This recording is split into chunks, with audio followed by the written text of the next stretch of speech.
Welcome again to Profiles on Nantucket Community Television, Channel 8. I'm Charley Walters.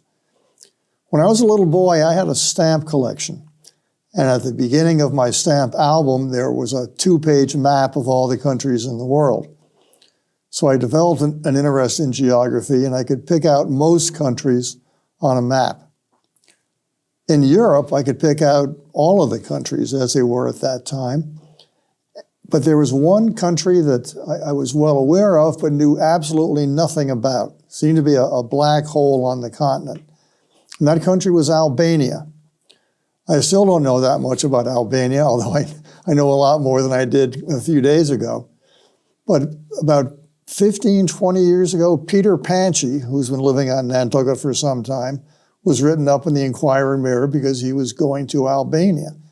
And I put that in the back of my mind, and recently I thought, well, let's get Peter on here to talk about Albania, because nobody knows anything about it, and they really should. So Peter, thank you for coming on the show. My pleasure. Why Albania for you? Why do you know so much about it? Actually, Charlie, I'm an Albanian American. Both my parents came to America from Albania when they were children at the early part of the 20th century. So my acquaintance with Albania, unlike yours, has been kind of lifelong and imbued my whole life.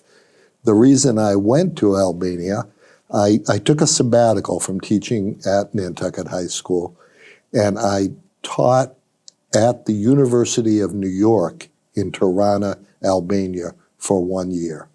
That's the capital of the country. Yes. Now, is Panchy an Albanian name, or is it an anglicization, or what? It's pretty close. Probably, if it were spelled in Albania, it would be P-A-N-C Cedilla I, and it's probably pronounced a little bit more like Pansy rather than Panchy. So it's been modified a little bit, but not greatly. I did some homework before the show, and just to give people some bearings, Albania is about the size of Massachusetts. It's not a large country. It's slightly larger than Massachusetts. It's on the Adriatic Sea. It borders Greece and what's now called North Macedonia and Kosovo and Montenegro. And those, not Greece, but those other three were all part of the former Yugoslavia. There's an Albanian language which you used to speak, or do you still speak it? Actually, after going to Albania, my wife, who is not Albanian, speaks more Albanian than I do. As a child in my home, Albanian and Greek and English were all spoken. However, as with many kind of first-generation Americans, when I went to kindergarten the first day, in my world, adults could speak all those languages. I knew the kids that I went out to play with didn't, that I had to use English. But when talking to adults, I would switch between Albanian, Greek, English. So, of course, I had something to ask my kindergarten teacher the first day I was there, and I started speaking in Albanian, and she looked like an alien had entered the room. Kids were pointing at me saying, "Why does he talk funny?" Kindergarten was a half-day class, and the grammar school I went to was on the same street that my family lived on. I walked home, and it was only morning. I was in morning kindergarten. I didn't go in the afternoon. So at lunchtime, I was walking home with tears streaming down my cheeks. Got home and laid down the law to my mother that I spoke only English, something I regret very much to this day. I have memories of certain words like good morning or thank you, but I greatly feel the loss of the Albanian language in my own life. And one of my ideas when I went there was, of course, I would reinvigorate my Albanian, but at the university, the students totally wanted to improve their English, so they were very resistant to speaking Albanian with me. Melissa, being out in the world, had much more chance to pick up some Albanian. If someone goes to Scandinavia, there's a Scandinavian look, of course, or there's a Spanish look, or there's a Greek look. Mm-hmm. Is there an Albanian look? When you went there, did you see people who look like you? Yeah, in southern Albania. The Albania is really split into two tribes. The northern Albanians are Gegs, and the southern Albanians are Tosks. And I think I look pretty much like a southern Albanian. And my son Nick, who, when I went over, Melissa and Phoebe and Nick came with me. Nick looked like every other little Albanian boy. When he went to the international school, he looked just like the Albanian children there. Getting back to my homework, Albania is part of NATO, Yes. but is not part of the EU at this time. They have been applying for years, and it would greatly enhance their economy to do so. So when you're there, the euro does you no good. Does the American dollar get you anywhere? You convert it to lek. How do you spell that? L-E-K. And my first day there, I found that out pretty quickly. There are some places which will take American money, but generally you want to deal in lek. Now, the young people in that country, besides speaking Albanian, obviously, do they speak English? Yeah, like most Europeans, they speak several languages. There's that terrible old joke about, what do you call somebody who can speak two languages? Bilingual. What about somebody who speaks trilingual? What about someone who speaks one language? American. So my students spoke English and probably Greek or Bulgarian or Spanish or French. In Europe, that's not that unusual. Well, that's the downside, to me anyway, of speaking in a language that is everyone's second language. You have no necessity to learn French, Spanish, whatever it happens to be. As an American, I speak a little bit of French, an even tinier bit of Spanish, and that's it. And I think this is no good. And it would be so nice to be able to speak really any other language. And then, as you say, you go to Europe, bilingual, trilingual, and so on. Yeah, and with our shrinking world, it becomes more and more almost a necessity. Yeah, I think I would today. agree. I would. So I reinvigorated it a little bit. It was kind of interesting to me because the family we lived with, who had the greatest linguistic effect on Melissa, were Northern Albanians, which dialectically are a little bit different. So Melissa would correct my pronunciation of the Albanian words I knew because she was learning a slightly different dialect. Or, who knows, maybe I was just mispronouncing. So it's not just a matter of accent, it's a matter of the actual words as well?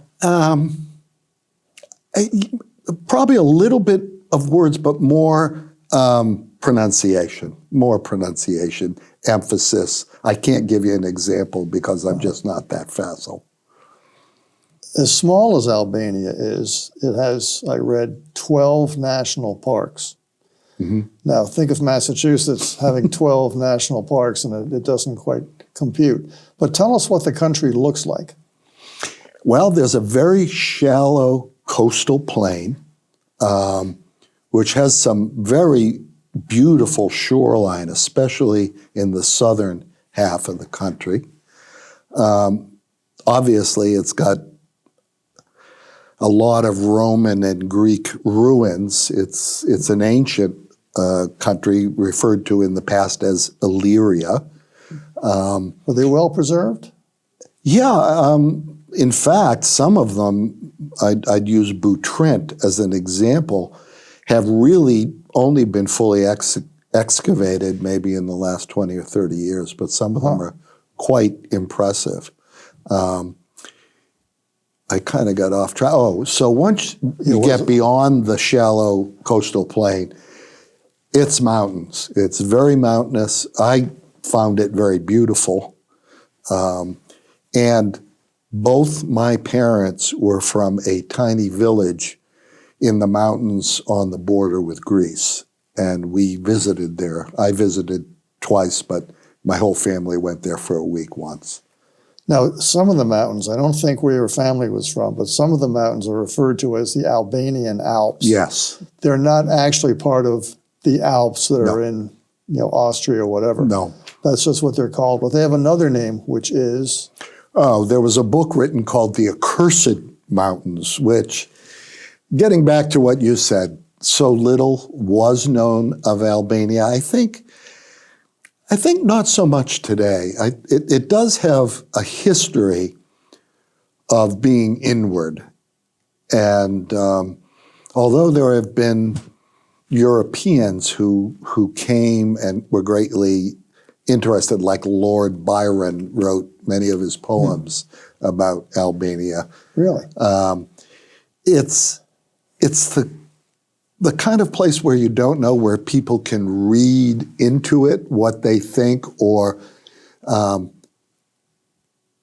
things that might be true of some are overgeneralized to be applied to the whole country.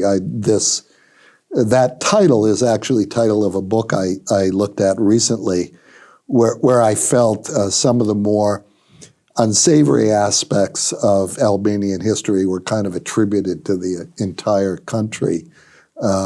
It had some lawless periods, especially in the north. They're known for kind of rigid family rules and blood feuds when these rules are broken. But having visited there about 20 years ago, I don't think that is a prevalent influence on the country today. It still exists, but not in any meaningful countrywide way. Now, you say it's inward looking, and I'm wondering if part of that, maybe more than just a part of it, is part of that because of the geographics involved here? The fact that there are all those mountains in the north part of the country? I think that's a part of it. I also think they were in an area where they were invaded by numerous other powers, the most recent being Ottoman. And I think that helped them develop an almost intense nationalism of defining what is Albanian as opposed to outside influences. Albania was the last country to break out of the Ottoman Empire in about 1912. And then subsequently, after World War II, a dictator, a very Stalinist communist regime was put in place by a leader named Hoxha, which is spelled Hoxha. And he was paranoid and very dedicated to the construction of military defenses around Albania, and this sense of it's kind of us against the world. Originally, he was allied with Moscow, but found them to be too easygoing, then became, I think, the only ally of China in Europe, and then he booted them out as too revisionistic. They just weren't harsh and rigorous enough in their adherence to communist doctrine. Hoxha, I think, succeeded in taking a very, very poor country and make it even poorer with his dedication to the military and this inward concentration. It sounds a little bit like North Korea in that regard. I think that's not a bad analogy. But those days are over. Yeah, the communism basically fell in the 90s. There was a democracy of sorts. There's a socialist and a democratic party. It has struggled during the 90s. There was a terrible pyramid scheme, which again took a tremendously poor country, and with their ignorance of how capitalism worked, many people were prey to a real pyramid scheme that further nearly destroyed the economy and also increased a period of lawlessness. That kind of ended in the late 90s. I was there in 2005 and 2006, and there was a democratic government. A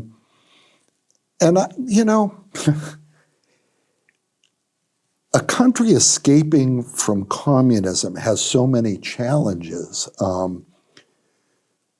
Under Hoxha, there was no private property. There was no land ownership. When that repressive government fell, the villages, which was true of what most Albanians lived in, had no schools, no jobs. The city of Tirana, the capital, grew sevenfold in population in about 10 years. And That's huge. yeah, and most of the buildings that went up, they were squatters. People just came, made homes. The new government was struggling to create laws to deal with private property, land ownership, etc. A sadness of mine when we went back to Albania is, as I said, this remote little village. Both my mother and father's property, which was adjacent to each other, very small little plots. But I had kind of a little dream that maybe we could get that, and my children or grandchildren could go there. But I investigated, and the legal system was such that it was virtually impossible for me to get even a whiff of a title to that land, partially because both my parents, who were only children, left as children, so they were never there under the laws they're trying to put in place to take title to that land. So who has it right now? I don't know. But presumably somebody, or maybe not.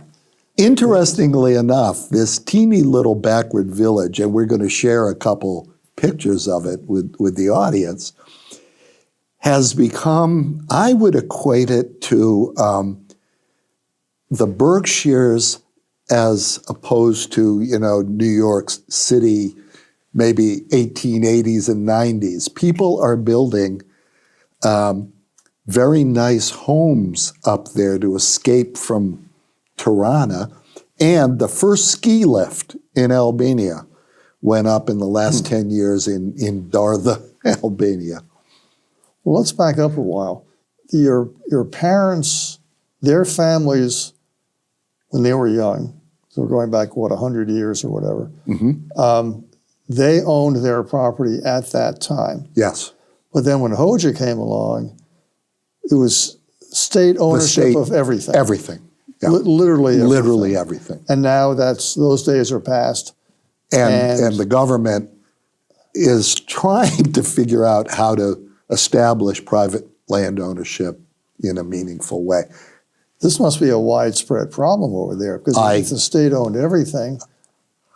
Yeah, but I think if people are still living on their property, they were working on a way. They weren't evicting folks, but because my two forebear families are no longer a presence, when I inquired, part of the feedback was, well, those names don't even appear in the records till recently. And I said, if you go there, there's a little monument to the founding families of this village, which is 8 families. and this is in the late 19th century, and both Jamo and Panchy are two of the founding families of the village. So how can you say, well, we don't have access to, the graveyard? So, well, let's say you're living in a structure where the ownership is not clear. What if you want to if you want to add on to your house, for example? Can you do that? I don't know. The place where my family lived, adjacent to the international school, was built by a family that just built it on that land. They came from the north. Now, the government is trying to figure this out. When we were there, that was one of the major things the government was working on, which was trying to figure out land ownership, et cetera. Squatters' rights. Squatters' rights. This sounds like Codfish Park 100 years ago. Yeah, well, and things like building codes. I mean, when these people come in and put up their buildings or homes, there weren't building codes because it wasn't allowed under communism. The state did it.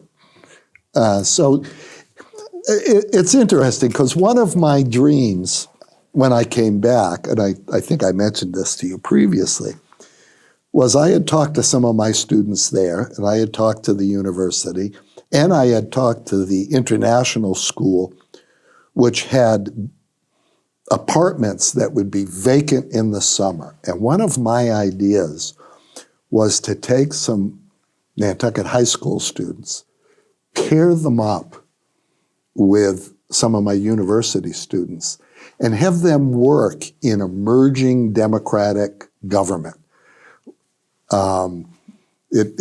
Because of health problems and some other things that never came to fruition, but they would have gotten high school and college credits, our kids. And I just thought it would have been tremendously exciting. When I went to Toronto, I felt like I was in 1890s New York in lots of ways, with just trying to struggle with cities and ownership and other things. Even traffic. There was not private ownership of vehicles. So while we were there, tremendous number of Mercedes, which I think failed the emission tests in the rest of Europe where they had standards, so they were being sold in Albania. But traffic laws were virtually non-existent to a great. A joke in Albania, is how wide is an Albanian 2-lane highway? And I don't know, you say 30 meters. And then how wide is an Albanian 4-lane highway? 30 meters. 6-lane? 30 meters. and if you can imagine rush hour in this kind of situation, people just create their own lanes. Well, it sounds like bedlam, but this makes me think: how do you go about getting there? How difficult is it to get to Albania? Now it's easy, and was it easy 20 years ago when you were there? Yeah, we flew to, I think, Vienna and then to Albania, and there are a tremendous number of Albanian Americans, so there's quite a bit of travel from the United States back to Albania. And when I say it is kind of bedlam, it is, but there's this common consciousness to make it work. Again, I mentioned the poverty. So on Albanian roads and highways, while we were there, people would steal the manhole covers to sell the metal. So you could be driving along, and we didn't have a car while we were there, but you took a taxi. And you might be driving along, and then one of the wheels goes into one of these manholes. Traffic around you stops. People get out and help lift the car, and so that it can keep going and traffic can keep going, which amazed me when this happened the first time. Happened to me twice while I was there. Well, keeping in mind what you just said, if you want to get around the country, if you want to see the Alps or the beaches or whatever, how difficult is it to do that? When we were there, outside of Tirana, the roads were pretty difficult and frequently, with storms, had washouts. When we went to Darther, we hired a car and had a driver who actually was from Darther. But you cannot travel quickly. It's good to have a leisurely attitude, to want to make a stop here and there, have a coffee or a raki, and take your time. In the southern part of the country, just off the coast of Albania, is Corfu, the Greek island, which has a reputation for all sorts of wonderful things. But it's very close to the Albanian mainland. There's a ferry. And yet Albania does not yet have a tourist economy the way Greece does, or some of the other former Yugoslavian countries. I but think that's it's changing, building. I assume. Yeah, I think it's building. It was in its earliest stages when we were there. And again, my knowledge is 20 years old. So across from Corfu is a town with some lovely beaches. Some people feel the Albanian Adriatic coast is some of the best beaches left in Europe. But it's the town of Saranda, which was very much, if not a tourist from other countries, it was a resort area within Albania. And there was talk when we were there of this whole area really being built up for tourism. Whether that's happened or not, my guess is to some degree it has, but I honestly am not familiar with today's Saranda. Well, when you get south in the Adriatic Sea, you're getting into the Ionian Sea, I guess, which is near the southern limits of Albania. But when you're in that part of the country, you aren't that far from Italy. It's not that, as the crow flies, it might be 50 miles, maybe less. It's quite close. And there was, over the years, and going back centuries, there was a tremendous amount of Albanian emigration to Italy. And there, along that coast in Italy, are many folks who are Italian citizens now, but they consider themselves Albanian. This intense nationalism, it's like you never stop being Albanian. And that group is called the Arboresh, along the coast of Italy. Now, what did the architecture look like when you were there? I'm thinking in terms of the proximity to all these other countries. Yeah, it was pretty bleak. Tirana was mostly gray cement. Probably these buildings were built during the Soviet alliance in the 50s and maybe into the 60s. And then the buildings that were being put up in the immense and fast growth of Tirana I worried sometimes looking out my office window at the university when I just see buildings, that are going to be 5 or 6 stories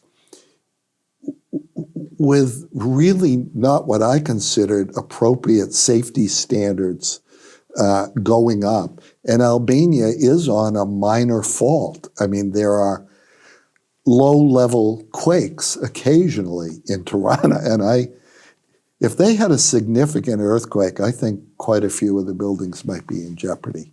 Again, there were no building codes.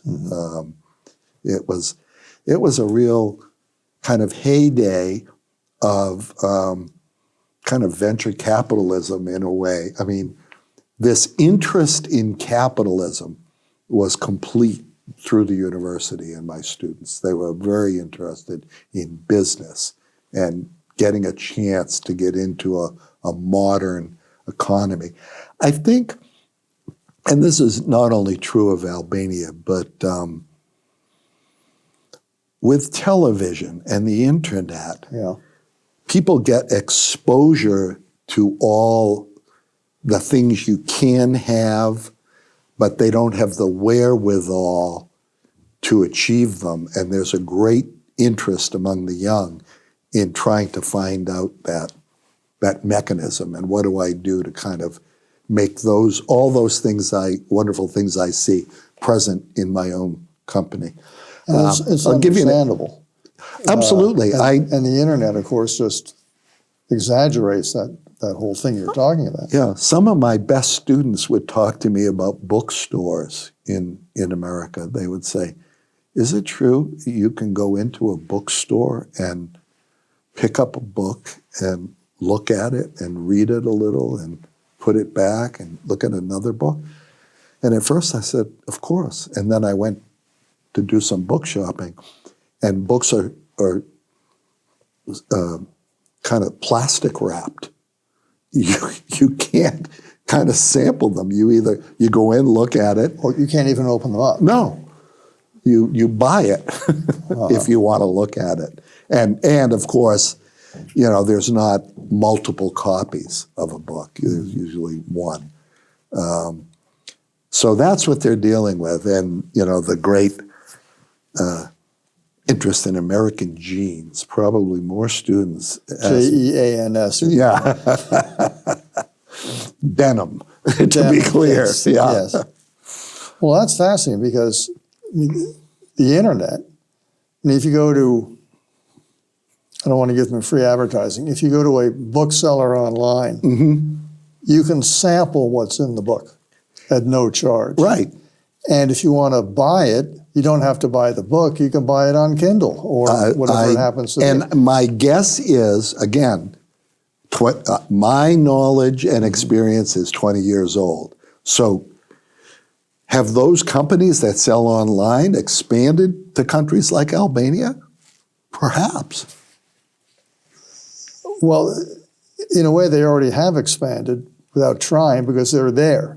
I think. Wouldn't the question be, have Albanians taken advantage of the fact that they don't have to be in the store to buy a... Or is there enough money to be made by the company to deliver? Well, that's a good point. Yeah, that's what I'm saying, and I don't know. My guess is, to some degree, of course. I think there's definitely a market there. And again, 20 years, I'm sure, have wrought tremendous changes. Oh, I'm sure. Yeah. Now, if you want to buy a car, I don't know how expensive it would be, but how expensive would food be, either in a restaurant or a grocery store? Quite a bit less than here. We lived, I don't know if I can quantify it, but the cost of food was definitely, I would say, maybe half. However, you didn't have a great variety.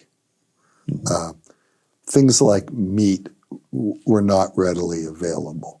The vegetables and fruits, you went to open markets. There were big markets, little markets. And one of the first bits of advice when I was started working at the university, I was walking with a colleague down the street, and she asked me, do you eat meat? And I said, yes. And she said, if you eat meat, buy it at this market. And I said, why? There's a market like that nearer to where I live. And she said, yes, but this market has generators. Because the electricity in Albania at that time was very, very shaky, and it was rationed during the day to homes and businesses, but at certain time periods. But in addition, there would be times where the electricity was just not available. So if there wasn't a widespread area, right. So if a market that sold perishables didn't have a generator, you're taking the risk of that might not have been refrigerated for a day or two, which hadn't even occurred to me. Yeah. I mean, it's kind of interesting when you go somewhere, the things you learn that you never expected to even inquire about. Well, we take so many things for granted. Absolutely. Even if the power does go out on Nantucket, say, which happens from time to time, Stop and Shop still has a generator. Right. They may have to empty the ice cream bin. Which has happened, But of they're, course. yes. But they do have a generator. Yeah. The hospital has a generator, et cetera, et cetera. Yep. I've seen photographs of the Albanian coast, and it makes me wonder what does the flora and the fauna. I mean, I've seen photographs of what look like palm trees on the coast because it's far enough south. Towards the south, yeah. But if you go inland, away from the ocean, do you know you're in a different country just from seeing the plant life? Yeah. Yes and no. What immediately comes to mind as you ask me is you go up into the mountains, and again, emphasizing the poverty of the country. So many of the forests have been cut down for fuel, for heat. That erosion has really changed the interior and the beauty of the country. I think the flora is probably comparable to other areas of Europe that are in the same latitude. I don't remember seeing any kind of growths that were unusual. It has a nice growing season. It was interesting to me that Tirana is exactly the same latitude as Nantucket. Really? Which was kind of interesting when we were there. But what's the weather like? It doesn't have to be the same, even though the same latitude. A lot of rain, but a fairly mild winter. We didn't get a lot of snow. Melissa didn't like the cold rain and walking in the muck, but well, that's not fun anyway. No. But not a terribly cold winter. Summer, well, again, with climate change, can get fairly hot. I mean, we're seeing things about heat waves in Greece and things like that, so it would apply to Albania as well. All over Europe, for that matter. I do think the poverty of Albania has had an immense effect on its culture, in that going back centuries, men have left the country to work to support their families in Albania, which has created quite an Albanian diaspora. And the United States, for the proportion, the size of Albania, has had lots of Albanian immigration going back, well over 100 years. Do they gravitate to certain areas in the United States? Started on the East Coast, and with more recent immigration after the fall, places like New York and Boston. Detroit had a lot of Albanians, but New England has a significant amount. And I think I may have mentioned to you before we started talking here, my family were part of Albanian American or Albanian organizations that were both interested in helping Albania, but also in trying to keep our culture together. When I was growing up in Somerville, Massachusetts in the 1950s, we had a society, the Dartha Society, predominantly of immigrants from the little town and the area where my parents were from. But every other Friday night, they rented a hall that they had a lease on, and we had a communal meal and dancing and, just music, just a community get together. And earlier in the 20th century, there was an organization called Vatra, which was about Pan-Albanianism. And after World War II, for a short period of time in the 1920s, Albania was a democracy. which short-lived, fragile, which strongly was created by Albanians living in the Boston area. In fact, a gentleman by the name of Theophan Noli, who was the originator of the Albanian Orthodox religion. It's interesting that that was created in the United States, not in Albania. Albanians who were Orthodox when my parents emigrated were Greek Orthodox. They lived near the Greek border. But Fanoli entered Albania in the 1920s as the prime minister of this new democracy, never having set foot in Albania. He had done all his political work and religious work in the Boston area prior to arriving back there. And he returned to Boston when that government fell apart and went to a monarchy under King Zog. And then, of course, there was World War II, which... But now it's a democracy again, so Yep. the cycle continues. When you were there, people were aware of you not just as an American, but as an Albanian American, and you said it's an Albanian, really. Oh, absolutely. But I'm wondering about, do they encourage non-Albanian foreigners to go there? Are they welcoming to? I think they're especially, well, my experience is limited. They're especially welcoming to Americans. They have a real fondness for Americans because of this connection by emigres coming over here. Mm-hmm. When we went back to this little village, and if people know much about immigration, there are people who come and stay, and there are people who come and go back, and the phrase used to be birds of passage, but we were visiting some homes in Dartha where I still had distant cousins, but we went into one home and there were pictures from the Dartha Society in Somerville. Huh. So I'm visiting Dartha for the first time, and I see pictures that include my sister, my mother and father, and me on the wall, which was, what? Yeah.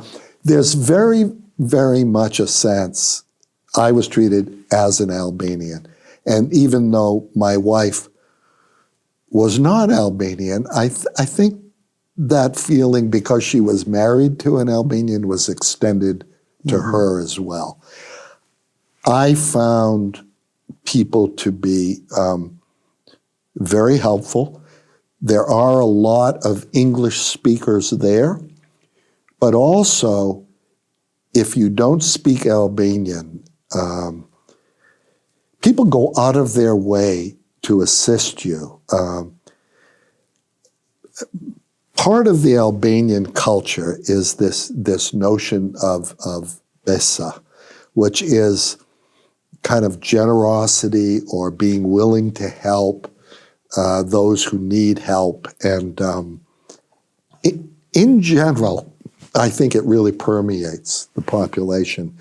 I mentioned to you earlier that we'd been there for a couple of months, and our daughter got sick, and I needed to fill a prescription. I went to the pharmacy, and the pharmacist didn't speak English. And I didn't speak Albanian, and I was kind of, we really need this medicine. And he held up his finger, pointed to me to sit down, held up his finger. Went out of the pharmacy, was on the street, grabbed a child, a young boy, spoke to him in Albanian, came back in, wait. About 10 minutes later or so, the child came back with a waiter from a restaurant that was about a quarter mile away and said, I am the pharmacist's nephew, and he wants to fill your prescription, but you can't speak English, or he doesn't speak English, so I'm here to translate so you can answer his questions about who it's for, the age, the dosage.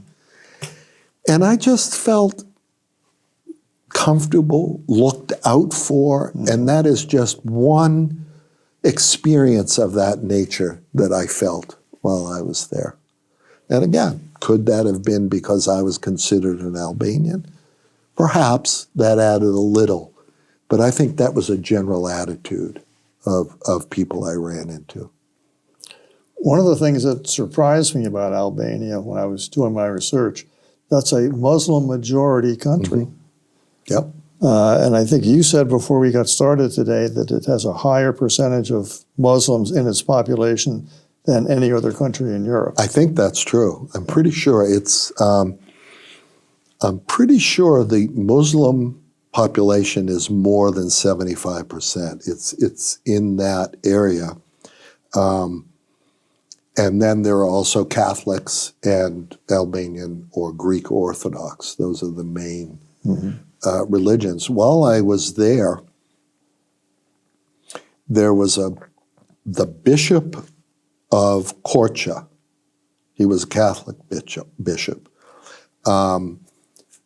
Spoke to me and kind of a Greek Albanian who was the assistant rector of the University of New York at that time. He's moved on to another university now. But Bishop John, who studied at Holy Cross, by the way, he was so enthused about the spirit of patriotism in Albania at that time. This would be 2006. And he felt that we should strike while that feeling about, in fact, he said, the religion of Albania right now is to be Albanian. And he wanted to create a total ecumenical university that included all the religions, and spoke to Costa and I about would we be able to assist him in this undertaking.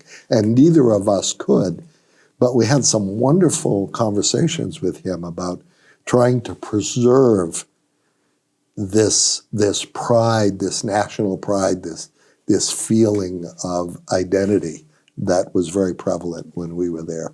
Well, it's interesting, the fact that it's Albania and not religion that is the most important part of that society, as you're describing. Yeah, that is definitely the way it felt. And I think it's had a long history of that. You know, it's kind of interesting. This doesn't come up very often.